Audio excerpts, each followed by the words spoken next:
नमस्कार, मैं हूं मनोज वर्मा और आप देख रहे हैं अटेंशन। और अटेंशन में आज बात होगी बीजेपी वाला रूट, संगठन होगा मजबूत। कहते हैं कि लोहा लोहे को काटता है और हीरा हीरो को। लगता है कि कांग्रेस अब इस फार्मूले को अपनाने जा रही है। दरअसल इन दिनों कांग्रेस में बैठकों का दौर जारी है और उसका सारा फोकस संगठन को मजबूत करने पर है। लिहाजा कहा जा रहा है कि कांग्रेस बीजेपी की तर्ज पर अपने संगठन को मजबूत करने की कोशिश कर रही है। इस पर बीजेपी तंज कस रही है, लेकिन सवाल ये है कि क्या कांग्रेस बीजेपी की राह पर चल पाएगी और जीतू पटवारी अपने नए प्रयोग से कांग्रेस संगठन को कितना मजबूत कर पाएंगे। आज इन्हीं सवालों के आसपास चर्चा करेंगे, लेकिन पहले रिपोर्ट देखिए।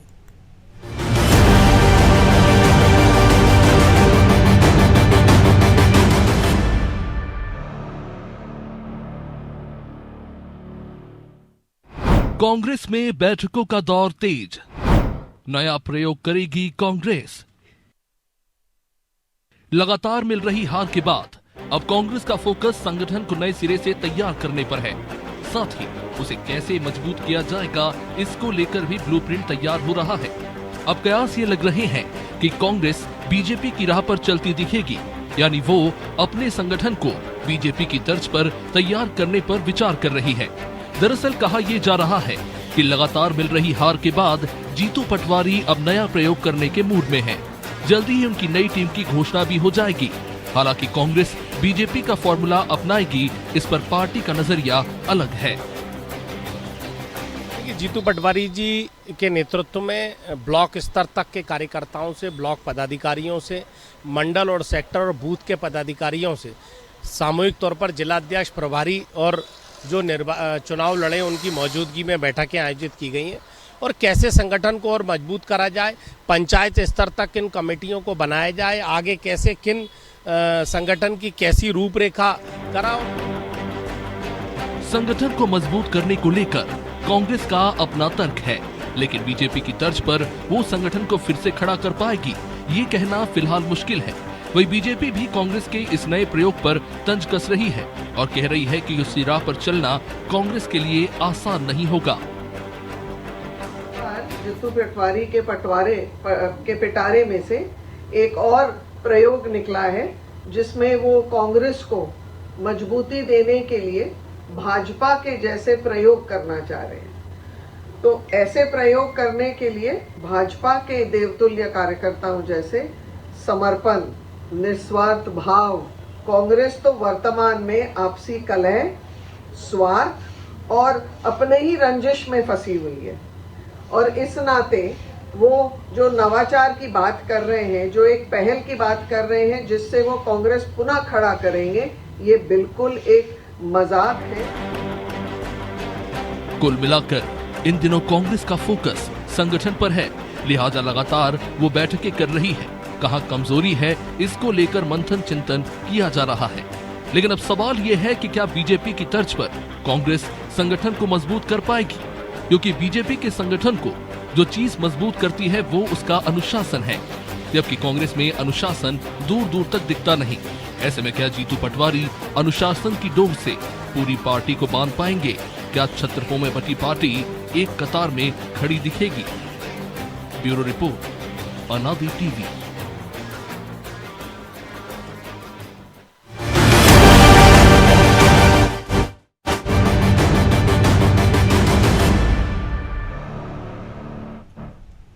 तो इसी मुद्दे पर चर्चा करने के लिए हमारे साथ जुड़ गए वरिष्ठ पत्रकार सुरेश शर्मा और हमारे सहयोगी प्रभु पटेरिया और ब्रजेश चौक से।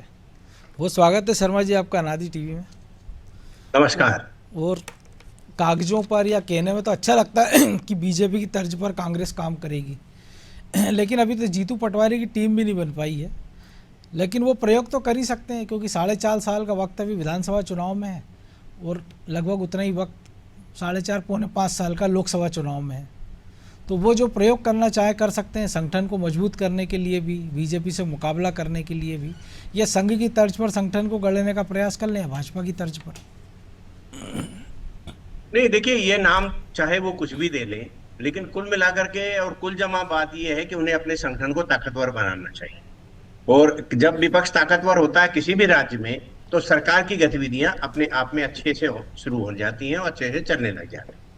तो ये इस बात के लिए तो हम सब लोग मेरे ख्याल से सहमत हैं कि कांग्रेस को अपने संगठन को मजबूत करना चाहिए, लेकिन करना कैसे चाहिए, विषय ये है कि बिल्कुल। क्या आप नकल करके संगठन को मजबूत करना चाहते हैं, या फिर आप अपना जो पुराना पद्धति थी या उस पद्धति को और परिष्कृत करके करना चाहते हैं।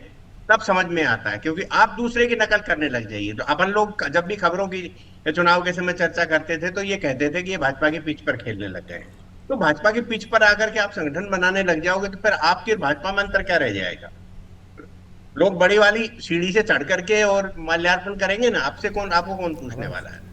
तो इसलिए ये जो मुझे लगता है कि ये प्रयोग जो है सक्सेस नहीं होने वाला, एक कारण। दूसरा कारण ये है कि कोई भी पद्धति जो है वो किसी राज्य के द्वारा डेवलप नहीं की जा सकती, वो जब तक नेशनल लेवल पर लागू नहीं होती, क्योंकि फिर आप थोड़ी देर बाद आपका और केंद्र का तालमेल बिगड़ जाएगा। जब आप भाजपा की पद्धति पे चलोगे, वो एंटी भाजपा चलेंगे, तो आप क्या करोगे, तो आपका उनका तालमेल बिगड़ जाएगा। तीसरी बात जो रहती है वो ये रहती है संगठन के निर्माण में कि नेतृत्व के प्रति विश्वास होना चाहिए। चाहे नेतृत्व करने वाला व्यक्ति हमारा जूनियर हो, चाहे नेतृत्व करने वाला हमारा कमजोर। हमने भी अनेकों संगठनों में काम किया है, आज भी हम संगठन में काम कर रहे हैं, लेकिन जब ये मालूम है कि हम अनुभवी हैं, हमारे पास बहुत ज्यादा अनुभव है, हमने संगठन चलाए हैं, संगठन में काम किया है, लेकिन जो कोई पदाधिकारी बन जाता है उसके प्रति कि भाई हाँ ठीक है, इसको सलाह देते रहेंगे, लेकिन इसको मौका दो काम करने का। बिल्कुल। यहाँ ये स्थिति राजनीति में कम दिखाई देती है कि मौका देने का, और कांग्रेस में तो बिल्कुल ही नहीं दिखाई देती। तो वहां जीतू पटवारी साहब को कोई मौका नहीं दे रहा है। वो तो बैठ के बुला लेते हैं, बैठक अध्यक्ष बैठक बुलाएगा तो लोग आएंगे ही, लेकिन वो लेके क्या जा रहे हैं यहाँ से, ये एक महत्वपूर्ण बिंदु है। तो मुझे जो जानकारी मिल रही है उसके आधार पर वो ले के कुछ नहीं जा रहे, वो जो है केवल सुनते हैं और चल देते हैं, क्योंकि सबको ये समझ में आता है कि भाई जीतू पटवारी जी किस हवा में बोल रहे हैं, उनकी हवा क्या है, वो इशारा किससे है। भाई जो आदमी अपने क्षेत्र में अपना कैंडिडेट नहीं रोक पाया, वो संगठन क्या खड़ा करेगा। एक धारणा बन जाती है, धारणा बन गई, किसी भी व्यक्ति के बारे में धारणा बन जाती है। यदि अपन दूसरे पक्ष में देखें तो हमने अच्छे से देखा कि भाई कमलनाथ जी का गढ़ है छिंदवाड़ा, और उस गढ़ में हमको लास्ट तक उम्मीद नहीं थी कि किसी को भी नहीं थी कि भाई हम जो है वहां भाजपा जीत जाएगी, लेकिन 3000 वोट से ही सही जीती ना वहां से। 3000 वोट का उपचुनाव में 3000 वोट महत्वपूर्ण रखते हैं। इसलिए आपने पहला ये कि कमलनाथ जी के गढ़ को भेदा, जहां भाजपा का एक भी विधायक नहीं था, वहां आपने जीतने का प्रयास किया। आपने यदि जो है कमलेश जी का, शाह जी का सहारा लिया, तो आपने जो है एक जो है ऐसे धार्मिक घर का सहारा लिया जिसके कारण वो 80,000 वोट के आसपास लेके चला गया, 78,000 80,000 वोट। तो ये एक बात है। और फाइनल वाली बात जो मेरी है वो ये है कि अभी हम सब लोग ये भ्रम पाल रहे हैं, समीक्षक भी भ्रम पाल रहे हैं और कांग्रेस की लीडरशिप भी ये भ्रम पाल रही है कि कांग्रेस ने 99 सीटें जीती हैं। बहुत ईमानदारी से प्रभु जी गौर से सुनना, आप ईमानदारी से जो है देखा जाए तो 61 सीट जो ऐसी हैं जो उसने गठबंधन के सहारे जीती हैं, और मात्र 38 सीटें ऐसी हैं जो पुरुषार्थ के सहारे जीती हैं। अलग अलग राज्यवार आप कहेंगे कभी तो मैं बता दूंगा, क्योंकि मेरे पास पूरा का पूरा रिकॉर्ड है। बिल्कुल। 61 सीट यानी 38 सीटें, 44 सीटें आपकी 2014 में थी, इस बार आपकी 38 सीटें हैं। 52 सीटें आपकी 2019 में थी, इस बार आपकी 38 हैं। तो आखिर आप किस बात पर ऐसा वातावरण समझ रहे हो कि भाई माहौल बन गया। लेकिन जो बढ़िया बात है इनके कांग्रेस के फेवर की वो ये है कि चूंकि बंदर की उछल कूद बहुत ज्यादा है, परिश्रम बताया जा रहा है कि हमने परिश्रम करके ये सब पा लिया है, इसलिए जो वातावरण जनमानस में थोड़ा बहुत डेवलप हो रहा है, इसमें कोई शक नहीं है। जो डेवलप हो रहा है वातावरण, उसको यदि जीतू पटवारी जी भुनाने की कोशिश कर लेंगे, हम सब लोग मेरे ख्याल से मेरी इस बात से सहमत होंगे कि जो प्रदर्शन किए जा रहे हैं वो फ्लॉप है या बहुत ज्यादा भीड़ आ रही है, कोई कुछ भी बोल दे। भाजपा समर्थक होगा वो कह देगा कि सब पिट गई रैली, कांग्रेस समर्थक होगा वो ये कह देगा कि बहुत अच्छा किया। लेकिन कुल मिलाकर के ये किया तो जो 15-17 साल से चुपचाप बैठे थे और केवल मलाई की तरफ नजर थी सरकार की भी, और जो है कोई टोकने वाला नहीं था, आज कम से कम टोकने वाले तो हैं। यदि नीट के मामले में इतनी तेजी से उठाया तो यदि मध्य प्रदेश में नरसिंह घोटाले के मामले में उठाया ना। अब लोग समीक्षा करेंगे ना कि भाई जिस आदमी को आप आरोपित कर रहे हो वो कितना पावर में है, वास्तव में क्या है, ये तो लोगों की जहर पर छोड़ दीजिए। इसलिए मेरा कहना ये है कि जो प्रयास किए वो करते रहना चाहिए, लेकिन आप किसी की पिच पर जाकर के खेलने का काम करेंगे तो मुझे नहीं लगता कि उसमें बहुत ज्यादा आप जल्दी सफलता प्राप्त करेंगे। बिल्कुल। तो प्रभु जी समस्या ही है कि वोटर भी हैं उनके पास, लेकिन केडर नहीं है, क्योंकि 40% वोट अगर आपको विधानसभा में मिल रहे बिना केडर के भी, इसका मतलब है कि पार्टी को वोट तो मिल रहा है। लेकिन अगर आप एक संगठन मजबूत करने का प्रयास कर रहे हैं, भले बीजेपी की तर्ज पर ही सही, कर तो रहे हैं। और दूसरा जो नया जोश आया अभी कांग्रेस में, वो दिख भी रहा है कि रीवा की घटना के बाद आज कांग्रेस ने बड़ा प्रदर्शन किया। आमतौर पर नहीं होता ये था कि कमलनाथ के ज़माने में या बाद में हम देखते थे कि वो एक 3 सदस्यीय 5 सदस्यीय कमेटी बनाते थे, तो बोले वो कमेटी वहाँ जाएगी, एक रिपोर्ट देगी। उस रिपोर्ट में क्या होता था किसी को नहीं पता चलता था। ऐसे तमाम घटनाक्रम में, चाहे वो देवास की घटना देख लें हम, चाहे नेमावर की, पहली बार हो रहा है कि घटनाओं के लिए कांग्रेस सड़क पर उतर रही है। तो क्या ये दर्शा रहा है कि वो बीजेपी की तर्ज पर काम करती नजर आ रही है, या वो एक प्रयास करते दिख रहे हैं? हाँ, बीजेपी के तर्ज पर तो नहीं कहना चाहिए मनोज जी। सुरेश शर्मा जी ने बहुत अच्छी बात कही कि जो प्रदर्शन कर रहे हैं, कम से कम कांग्रेस कर तो रही है, पहले ये करती नहीं थी। तो कांग्रेस जो है कुछ करती हुई दिखाई दे रही है पहली बार, ये बड़ी बात है। वो यदि आंदोलन कर रहे हैं तो निश्चित तौर पर लोग जुड़ेंगे, और 40% वोट उनके पास अभी भी रहा है मध्य प्रदेश में, इस चुनाव में भी रहा है। कांग्रेस शुरू से ऐसी रही। कांग्रेस कोई भारतीय जनता पार्टी तो है नहीं कि जिसको संघ ने अपने पैटर्न पे बनाया कि संघ से प्रचारक आएंगे, वो वहाँ पे संगठन मंत्री बनेंगे, वो लोगों को सुनेंगे, धीरे धीरे संगठन बढ़ाने के लिए लोगों को घर जाना, चना चबेना लेके जाना, उनके यहाँ निवास करना, प्रवास करना, ये इस तरीके की कांग्रेस की शुरू से रीति रही नहीं है। क्योंकि कांग्रेस तो एक आज़ादी के आंदोलन के समय बनी पार्टी है कि जिसको आंदोलन में भागीदारी करनी आइए, जुड़ते चले जाइए, इस तरीके से कांग्रेस का जन्म हुआ और उसी तरीके से कांग्रेस चली आ रही है। तो वो अपने तंत्र पर चलती रही है और उसी तरीके से वो अभी तक राज भी करती रही है। लेकिन यहाँ बड़ी बात यह है कि आंदोलन ना करना है, चूँकि बहुत सारा वर्ग ऐसा है जो वर्तमान सरकार से नाखुश होगा। 20 साल से लगातार बीजेपी की सरकार है, बहुत सारे लोग हैं जो यहाँ से छिटक रहे हैं। तो उनको एक प्लेटफॉर्म देने के, कब मिलेगा प्लेटफॉर्म? जब आंदोलन करेंगे, जब जनता के मुद्दों को लेकर आप सड़क पे आएंगे। तो वो अब कांग्रेस करती हुई दिखाई दे रही है, जो आमतौर पर होता नहीं था। जैसा आपने खुद ने कहा कि पहले कमेटी बना दी जाती थी 3 लोगों की, 5 लोगों की, वो जाँच कमेटी जाती थी, एक आध हफ्ते बाद रिपोर्ट देती थी, तब तक मुद्दा ही ठंडा हो जाता था।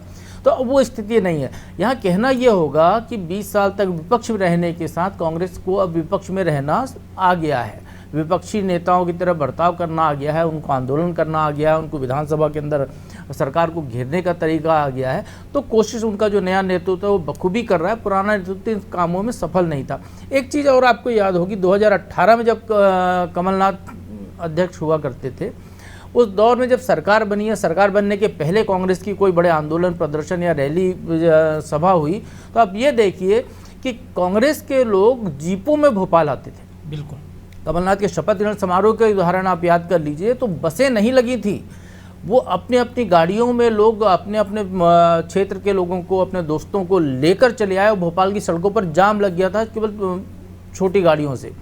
तो ये कांग्रेस की ताकत है, उसके लोगों को भर के लाने की जरूरत नहीं है, उनको भीड़ चाल में धकेलने की जरूरत नहीं, हाँकने की जरूरत नहीं, वो अपने आप आते हैं, स्वस्फूर्त आते हैं। बस उनको दिखना चाहिए कि ऊर्जा का प्रवाह कहाँ से हो रहा है, पावर सेंटर कौन है। हाँ, जीतू पटवारी और उमंग सिंघार यदि इस काम को करने की कोशिश कर रहे हैं तो बहुत अच्छा प्रयास है। और इसको ये नहीं कहें कि वो बीजेपी की तर्ज पर करें, कि बीजेपी ने भी संगठन खड़ा किया होगा तो किसी को देख के ही खड़ा किया होगा जब बनी होगी। तो कांग्रेस भी संगठन खड़ा करने की कोशिश करे। आज वक्त की जरूरत है कि उनको अपनी ताकत दिखानी है, नीचे तक पहुंचना है, क्योंकि बड़ा एक तरीके से कांग्रेस संगठन के नाम पे कचरा हो गया था। आपको पदाधिकारी प्रदेश स्तर पर ही आपके 200-250 तो आप प्रदेश महामंत्री बना दिए थे आपने, उपाध्यक्षों की तादाद थी, तो कौन कहाँ पदाधिकारी है कौन नहीं है, कोई लिस्ट नहीं थी, कोई सूची नहीं था, बस अपनी अपनी मर्जी के चले आ रहे थे फर्जी पदाधिकारी, जैसा अभी बीच में आया मामला उठा, उस तरीके की स्थिति थी। महिला बैठक में जो महिला कांग्रेस की बैठक, तो ये इससे दूर करने की कोशिश यदि वो कर रहे हैं तो बेहतर है। यदि ढंग से कर रहेंगे, नीचे तक संगठन को हायरार्की बनाएंगे, पद लोगों को देंगे, एक टीम खड़ी होगी जो और लोगों को नीचे तक टीम खड़ी करेगी,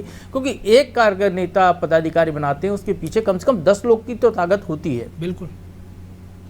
तो लेकिन ब्रजेश जी, जो प्रभु जी ने कहा और शर्मा जी ने भी, कि बीजेपी इसकी तर्ज पे भले ना चले, लेकिन अगर आप चल भी रहे हैं तो आपको उसके जैसा अनुशासन भी तो लाना ही पड़ेगा ना।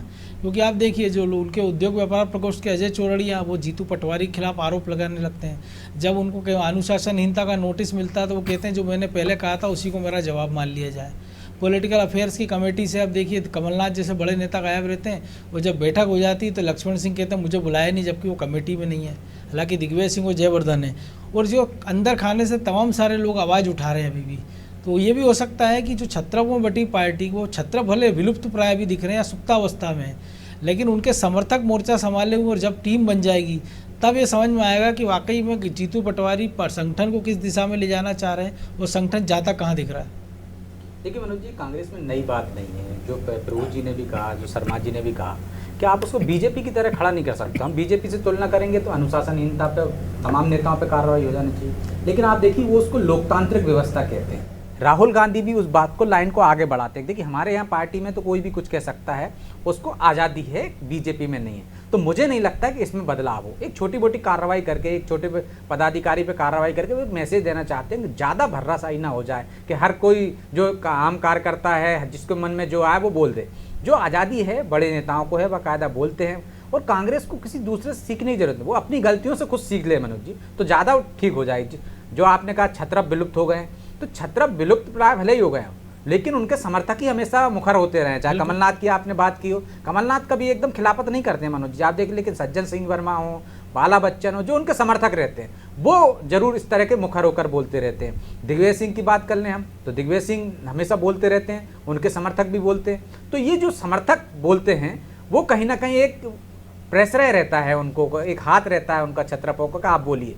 यदि जो चौरहड़िया की बात हो रही है तो उसमें भी मुझे लगता है कि कहीं ना कहीं किसी का हाथ रहा होगा। तो अभी जो प्रेशर पॉलिटिक्स चल रही है कांग्रेस में, क्योंकि जीतू पटवारी नए बने हैं, जो छत्रप हैं मौजूदा हैं, जिनको हम कह रहे हैं सुस्त पड़े हुए हैं, वो भी कहीं ना कहीं आवाज़ बुलंद करते हैं। चाहे हम अजय सिंह राहुल भैया की बात कर लें, वो भी इस तरह से सवाल उठाते रहते हैं। हमने देखा विवेक तनखा ने भी सवाल उठाए थे। और फिर इसके बाद आप देखिए कि किस तरह से दिग्विजय सिंह ने कहा था कि आप जो आंदोलन कर रहे हैं उसमें पीड़ित तो है ही नहीं है। तो एक तरह से सवाल उठाना ही हुआ ना एक नेतृत्व पे। तो ये सवाल उठाए जा रहे हैं, प्रेशर पॉलिटिक्स की जा रही है। लेकिन जिस तरह से उमंग सिंगार, जिस तरह से जीतू पटवारी चल रहे हैं, मुझे लगता है जैसे ही उनकी टीम आएगी मनोज जी, तो बाकी के जो तेवर हैं उसके बाद भी सुनाई देंगे, लेकिन धीरे धीरे शांत पड़ जाएंगे। और इनसे पार्टी को कोई फर्क नहीं पड़ने वाला है कि यदि कोई खिलाफत कर रहा है तो कोई बहुत ज़्यादा अंतर हो जाएगा। जो हम पहले भी बात कर रहे थे कि 40% उनका वोट शेयर मजबूत है, जो बरकरार है अभी तक, जब कांग्रेस कुछ कर नहीं रही थी मनोज जी। आप देखिए कमलनाथ जब अध्यक्ष बने तो उससे पहले अरुण यादव, अजय सिंह ने बाकायदा यात्राएं की, कांग्रेस को मजबूत किया। उसका परिणाम हमने 2018 में देखा। 2018 के बाद तो एक तरह से कांग्रेस को लगने लगा था नहीं, माहौल हमारे पक्ष में है, जनता लड़ रही है, तो उन्होंने कुछ ऐसा कोई आंदोलन खड़ा नहीं किया। तो आप देखिए उसकी परिणति क्या हुई, बीजेपी फिर सत्ता में आ गई। अब इसके बाद कांग्रेस को लग रहा है जब बिना मेहनत के, यदि थोड़ी मेहनत करके 2018 में आ गए थे, तो अब वो मेहनत करेंगे तो उनको लग रहा है कि पहले हम देखते थे 6 महीने पहले, साल भर पहले कांग्रेस के नेता जागृत होते थे और आंदोलन करते थे, सरकार को घेरने की कोशिश करते थे वो जनता में। अब जब शुरुआत है, 4.5 साल बचे हैं और जब से आंदोलन शुरू हो रहे हैं, तो ये निश्चित तौर पर कांग्रेस को मजबूत देने वाला है। और कांग्रेस ने मुझे लगता है ये गलती से सबक ले लिया कि जब परीक्षा आ गई है तो आखिरी के 1 महीने में आप बढ़िया 20 क्वेश्चन लेके खड़े हो जाइए, बैठ जाइए, दिन रात पढ़िए, तो आप टॉप में नहीं आ सकते। आप निश्चित तौर पर बरकरार रहेंगे, जैसे कि वो बरकरार है, 40% उनका वोट शेयर बरकरार है और वो सेकंड में आ ही रहे हैं। तो यदि फर्स्ट आना है आपको तो आपको साल भर मेहनत करना पड़ेगी एक स्टूडेंट की तरह। मुझे लगता है ये सबक कांग्रेस ने ले लिया और जीतू पटवारी, उमंग सिंगार उस दिशा में बढ़ रहे हैं। यदि ऐसे ही चलता रहा तो निश्चित तौर पर जो बीजेपी से नाराज हैं वो उनसे जुड़ेंगे, उनका कार्यकर्ता चार्ज होगा, जो जिसको लग रहा है कि हम तो निराशा में डूब गए हैं, जो हार रहे हैं लगातार, तो वो चार्ज होगा तो वो काम करेगा। भोपाल से जो आवाज़ उठेगी आप इसको क्षेत्रीय स्तर पर ले जाओगे, आप मंडल स्तर पर ले जाओगे, उनके यहाँ तो ब्लॉक स्तर पर है, तो ब्लॉक अध्यक्ष यदि ये आंदोलन करेंगे, संगठन खड़ा होगा, तो इससे कांग्रेस में जान आएगी और इसका लाभ उनको चुनाव में मिलेगा। बिल्कुल। लेकिन शर्मा जी एक संकट और है कांग्रेस के साथ, आप हम भी देखते रहते हैं कि वो रेपो बरकरार नहीं रख पाते एकदम। उनका जो बड़ा अच्छे से लगता है कि भाई सही दिशा में जा रहे हैं, वो फिर अचानक से सब कुछ ठंडे बस्ते में चला जाता है जब तक कि कोई नई घटनाक्रम ना हो जाए। तो ये भी एक बड़ी चुनौती होगी। नहीं, इसके लिए आंदोलन के लिए हमेशा फंड चाहिए पड़ता है, या तो कार्यकर्ता फंड दे, या कोई जो है दूसरा व्यवसायी वगैरह फंड लगाए, या नेता अपने दम पर फंड लगाए। तो पैसा लगाना पड़ता है आंदोलन के लिए, क्योंकि झंडे लाइए, बैनर लाइए, गाड़ी में डीजल पेट्रोल डलेगा, ये सब चीजें जो है स्वाभाविक रूप से होती हैं। भाजपा जब आंदोलन करती थी तो लोग जो है शाम को 2 दिन पहले से चंदा लेने लग जाते थे और व्यापारी ये कहते थे कि ठीक है साहब, कुशासन के विरुद्ध जो है आप आंदोलन करिए, हम आपके साथ खड़े हैं। मुझे याद है कि एक बार टर्नओवर टैक्स था, उस समय आंदोलन में हम भी शामिल थे जी। तो बड़ा प्रदेश भर का आंदोलन और काफी लोगों ने सराहा उस आंदोलन को। तो ये तो रहता है कि आदमी जब समस्याओं के प्रति आंदोलन करता है तो लोगों की सिंपैथी धीरे धीरे उसके प्रति पनपती है, पैसा भी देता है, वो साथ भी खड़ा होता है, वो भीड़ दिखाने की कोशिश भी करता है, चाहे जिंदाबाद मुर्दाबाद न करे। इसलिए जो है ये ठीक है, रस्मी नहीं होना चाहिए कि भाई आपने रस्म अदा कर दी और हमारा आंदोलन हो गया है। तो कुछ बातें ऐसी हैं जो धीरे धीरे समझ में आ रही हैं लोगों को, और ये भी समझ में आ रहा है कि भाई कांग्रेस इस समय हाथ पांव मारने की कोशिश कर रही है, प्राणवायु लेने की कोशिश कर रही है, और कितना जो है उसका लाभ मिलेगा ये। लेकिन एक बात जो ब्रजेश जी ने अभी कही, मैं उससे सहमत हूँ कि आप जो है ये शोर करेंगे ना, जनता के बीच पहुंचाने का काम भी करिए आप। आपने आंदोलन किया है, जंगल में मोर नाचा किसने देखा, मीडिया को तो पहले ही कह दिया जाता है थोड़ा कम छापिए आप, तो वो कम छापता है। तो इसलिए जो वातावरण है उसको आप जो है लेकिन अब तो सोशल मीडिया इतनी बड़ी चीज है ना कि आपको मुख्य धारा की मीडिया की जरूरत भी नहीं पड़ती कई बार। सोशल मीडिया पे जब तक भरोसा करते हैं तब तक नया इवेंट आ जाता है। इस समय कांग्रेस के लिए एक अनुकूलता और है, जो है ब्रजेश जी और हमारे प्रभु जी हंस रहे हैं, तो चलो मैं बता ही देता हूं कि कांग्रेस के लिए एक अनुकूलता और है। कांग्रेस इस समय ठीक उसी पोजीशन में खड़ी है कि हमारे दो युवा जो हैं वो विधानसभा में नेता प्रतिपक्ष और उपनेता और प्रदेश अध्यक्ष हैं, और इनको फाइलें मिल रही हैं। अभी भी फाइलें गई थी तो उसके आधार पर इन्होंने शोर शराबा किया था। तो ऐसी परिस्थितियों का इन्हें लाभ उठाना चाहिए। यदि मैं और ज्यादा खुल के कहूं तो कभी भी किसी भी ध्यान आकर्षण प्रस्ताव पर 4.5 घंटे चर्चा नहीं होती, क्योंकि संसदीय कार्य मंत्री भी सीनियर हैं और विधानसभा के अध्यक्ष भी सीनियर हैं मुख्यमंत्री जी से, और इतनी लंबी चर्चा करा दी। और चर्चा कराने के बाद भी जब फाइल पूरी सेट नहीं हुई थी तो अगले दिन बजट के टाइम भी बोलना चालू कर दिया कि वो फाइल की आधा पन्ने तो रह गए थे हमारे, हम पूरी नहीं पढ़ पाए, रात में पढ़ी तो आप बोलेंगे हम। तो वो उमंग जी जो है उसमें एक्सपोज हो गए कि भाई, तो पर एक्सपोज होने के साथ प्लस ये है कि कम से कम सरकार में बैठे मंत्री अपने मंत्रियों के खिलाफ आपको फाइलें देने लग गए हैं। यही बड़ी पॉलिटिक्स है। प्रभु जी को याद होगा, सारंग जी के निवास पर गए थे, दिग्विजय सिंह और वीरेंद्र कुमार सखलेचा जी के खिलाफ फाइल लेके आए थे, बाद में कितना वातावरण बना था। ऐसे ही अब गंगा उल्टी हो रही है, आप विश्वास सारंग जी के खिलाफ फाइल मिल गई। तो अब प्रभु जी फाइल है तो फिर ये जो सौहार्द रही है तो भारी भी पड़ सकता है ना, क्योंकि 15-20 महीने के कार्यकाल की फाइलें उनकी भी होगी अगर ये चला तो। संगठन पता चला कि आप मजबूत करने की जगह पलीता लग गया। 15-20 महीने मनोज जी, 15-20 महीने और 15-20 साल में बहुत अंतर होता है जी। यदि किसी ने आज एक फाइल खोल ली कि मध्य प्रदेश में जो एकदम से जमीनों का ये इतना जल्दी रुचि क्यों ली जा रही है सरकार के द्वारा, तो सबकी समझ में आ जाएगा क्यों ली जा रही है। मैं बार बार कहता हूं इस बात। एक छोटा सा कमेंट, समय कम है। देखिए, प्रयास अच्छे हैं कांग्रेस के, यही कहना होगा कि कोशिश वो यदि संगठन को मजबूत करने की कोशिश कर रहे हैं, नीचे तक जाने की कोशिश कर रहे हैं, ये भी अच्छा है। आंदोलन कर रहे हैं, ये भी अच्छा है, क्योंकि सबसे बड़ी लोकतंत्र में या मध्य प्रदेश जैसे राज्य में जहाँ पर एक पार्टी की लंबे समय से सरकार है, वहाँ विपक्ष का मजबूत होना बहुत ज़रूरी है। यदि विपक्ष मजबूत होगा तो जनता की आवाज़ भी सरकार तक पहुँचेगी और समस्याओं का समाधान भी होगा। तो कोशिश अच्छी है, जीतू पटवारी को और मेहनत करनी चाहिए और ज़्यादा ताकत के साथ और जनता के मुद्दों पर सड़क पर आना चाहिए। बिल्कुल, हमारी भी शुभकामना उनके साथ कि वो संगठन को मजबूत करें। बहरहाल वक्त इतना ही था, बहुत धन्यवाद शर्मा जी।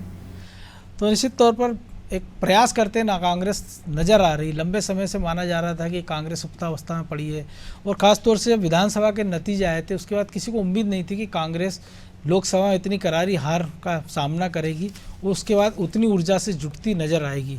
अब ये ऊर्जा कब तक बरकरार रहती है, और जीतू पटवारी की जब नई टीम बन जाएगी क्या वो भी उसी ऊर्जा के साथ काम करेगी, इस पर भी हमारी नज़र रहेगी। अटेंशन में फिलहाल इतना ही, मुझे दीजिए इजाज़त, और आप देखते रहिए अनादि टीवी। नमस्कार।